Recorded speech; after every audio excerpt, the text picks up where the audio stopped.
Assalamualaikum warahmatullahi wabarakatuh. Rekan mahasiswa, pada kesempatan hari ini kita akan coba untuk melanjutkan kembali materi kita tentang hukum tenaga kerja. Pada kesempatan hari ini kita akan bicara soal perselisihan perburuhan atau perselisihan hubungan industrial berdasarkan Undang-Undang Nomor 2 Tahun 2004. Hubungan industrial merupakan suatu sistem hubungan yang terbentuk antara pelaku dalam memproses produksi barang atau jasa, yaitu pekerja, pengusaha, dan pemerintah. Hubungan industrial diarahkan untuk menumbuh kembangkan hubungan yang harmonis atas dasar kemitraan yang sejajar dan terpadu di antara para pelaku dalam proses produksi barang atau jasa yang didasarkan atas nilai-nilai luhur budaya bangsa yang terkandung dalam sila-sila Pancasila dan Undang-Undang Dasar 1945. Hubungan industrial dilaksanakan melalui sarana. Yang pertama adalah serikat pekerja atau serikat buruh. Kedua adalah organisasi pengusaha. Yang ketiga, lembaga kerja sama bipartit, lembaga kerjasama tripartit.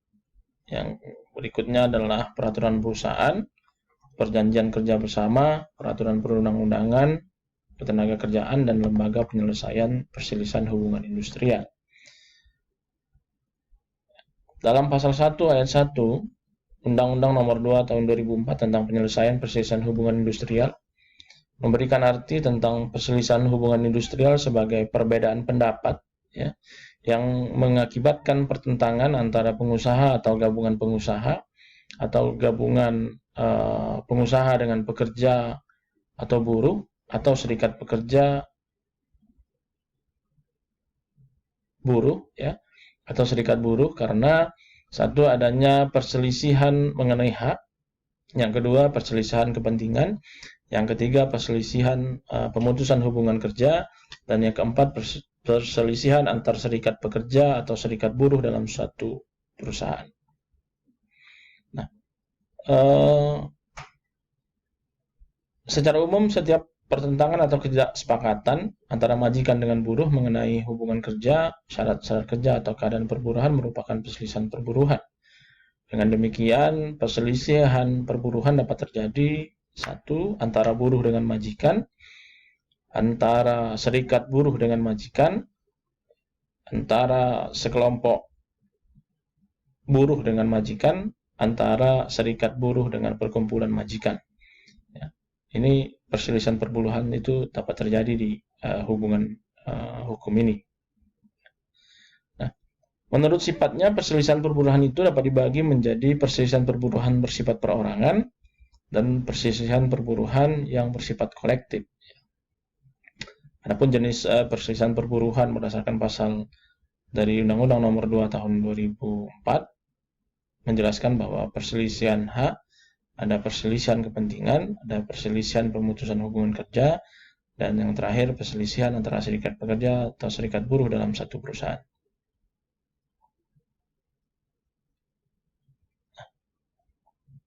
Sebagai sebuah sarana, serikat pekerja menjadi aspek penting dalam hubungan industrial.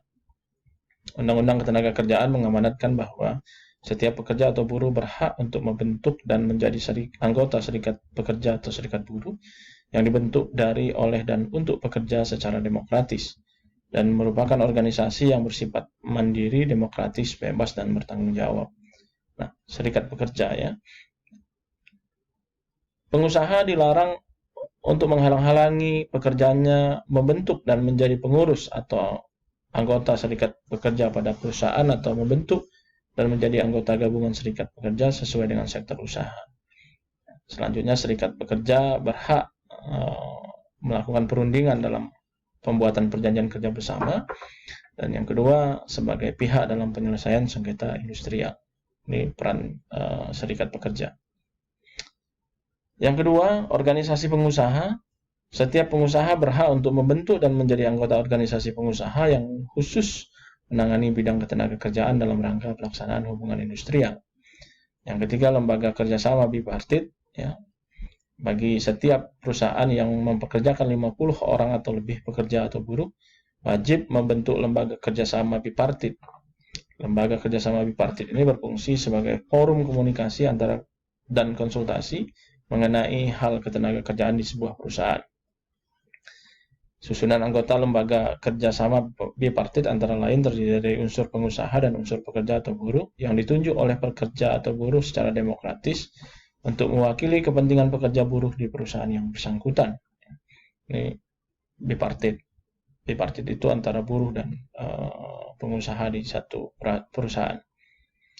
Yang keempat, ada lembaga kerjasama tripartit. Ya, tripartit. Lembaga kerjasama tripartit terdiri atas lembaga tingkat nasional, provinsi, dan kabupaten kota, serta lembaga tingkat sektoral nasional, provinsi, dan kabupaten kota. Adapun keanggotaan lembaga kerjasama tripartit ini berasal dari unsur pemerintah, organisasi pengusaha, dan serikat pekerja atau buruh. Yang kelima, peraturan perusahaan. Adanya peraturan perusahaan juga sekaligus sebagai bentuk perwujudan dari perlindungan terhadap pekerja maupun pengusaha. Tidak dapat dipungkiri bahwa di dalam kehidupan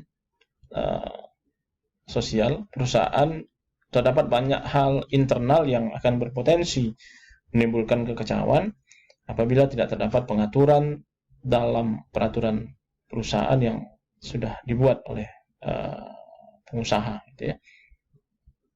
Yang keenam, perjanjian kerja bersama.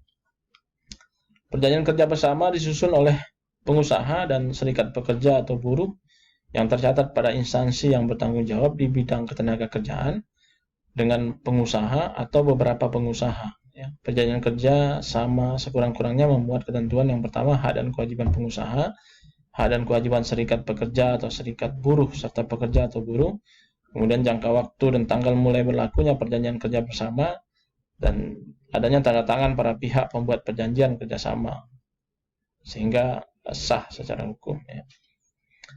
Yang ketujuh, penyelesaian perselisihan hubungan industrial. Perselisihan industrial adalah perbedaan pendapat yang mengakibatkan pertentangan antara pengusaha atau gabungan pengusaha dengan pekerja atau buruh atau serikat pekerja atau serikat buruh karena adanya perselisihan mengenai hak, ya, kepentingan karena PHK, dan perselisihan antar serikat pekerja atau serikat buruh dalam satu perusahaan. Dengan kata lain, perselisihan industrial dapat terjadi di antara para pihak, yaitu pengusaha dan pekerja atau buruh, kemudian pengusaha atau gabungan pengusaha, dan serikat pekerja atau buruh atau gabungan serikat pekerja atau buruh, ya. Nah, perselisihan industrial biasanya meliputi hal-hal yang pertama, pelaksanaan syarat-syarat kerja di sebuah perusahaan. Yang kedua, pelaksanaan norma kerja di perusahaan. Yang ketiga adalah hubungan kerja antara pengusaha dan pekerja. Yang keempat, kondisi kerja di perusahaan. Ini hal-hal yang biasanya meliputi perselisihan industrial.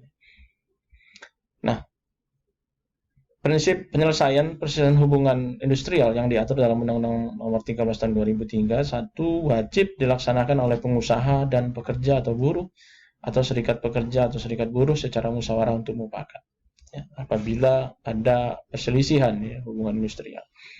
Apabila kemudian upaya musyawarah dan mufakat itu tidak tercapai, maka pengusaha atau pekerja atau buruh, ya, atau serikat pekerja atau serikat buruh dapat menyelesaikan perselisihan hubungan industrial melalui proses yang diatur oleh undang-undang.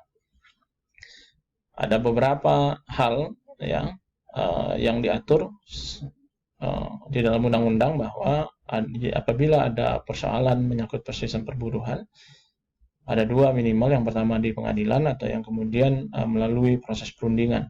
Ya. Penyelesaian perselisihan hubungan industrial menurut Undang-Undang Nomor 2 Tahun 2004 dapat dilakukan melalui di luar jalur pengadilan dan di dalam pengadilan.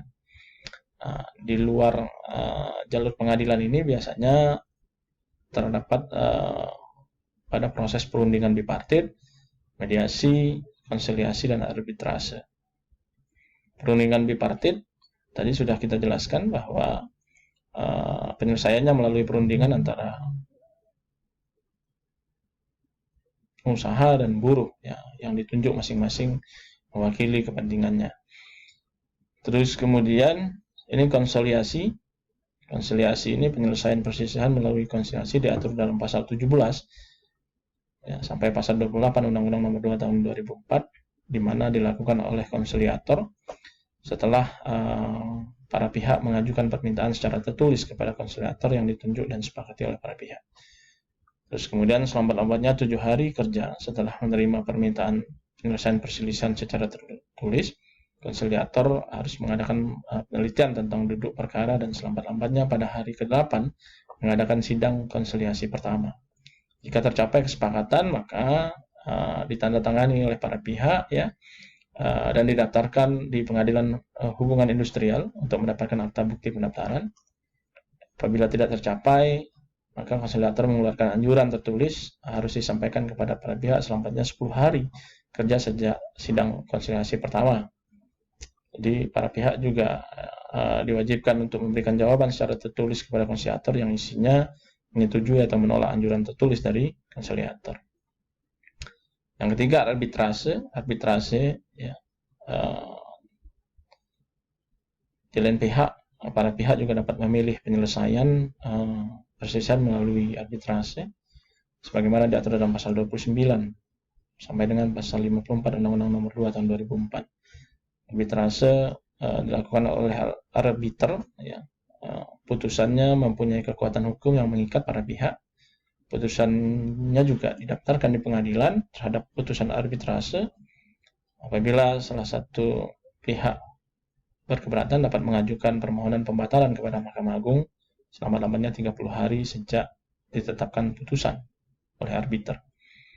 Ini surat perjanjian sekurang-kurangnya memuat hampir samalah semuanya, nama lengkap, alamat, kedudukan, pokok persoalan yang menjadi soal, jumlah arbiter yang disepakati, pernyataan para pihak, ya, tempat, tanggal, dan penandatanganan.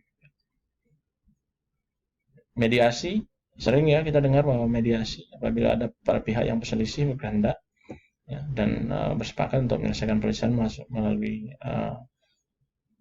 mediasi ya, yang diatur dalam pasal 8 sampai dengan pasal 18 Undang-Undang Nomor 2 Tahun 2004. Ya, penyelesaian perselisihan hubungan industrial ini melalui mediasi dilakukan oleh mediator ya, yang mengadakan penelitian tentang duduk perkara yang dimediasi sehingga dapat memberikan masukan antara kedua belah pihak dan dapat memberikan hal yang baik terhadap persoalan dan merupakan solusi jalan keluar penyelesaian. Yang kelima, pengadilan. Jika semua hal yang sudah ditempuh kemudian tidak menghasilkan apapun, maka pengadilanlah jalan terakhir untuk kemudian mencari keadilan dan penyelesaian. Jika perselisihan industrial itu tidak dapat diselesaikan melalui mediasi, maka para pihak dapat menyelesaikan melalui pengadilan hubungan industrial. Terhadap isi gugatan ada kewajiban hakim untuk memeriksa melalui proses dismisal. Pemeriksaan perkara di pengadilan hubungan industrial ini dilakukan dengan cara biasa atau acara cepat. Nah, putusan majelis hakim wajib diberikan selambat-lambatnya 50 hari kerja sejak sidang pertama dalam sidang terbuka untuk umum. Jadi boleh apabila kemudian semua upaya di luar pengadilan tidak dapat ditempuh dan menghasilkan solusi, maka pengadilanlah jalan terakhir untuk menyelesaikan perselisihan tersebut.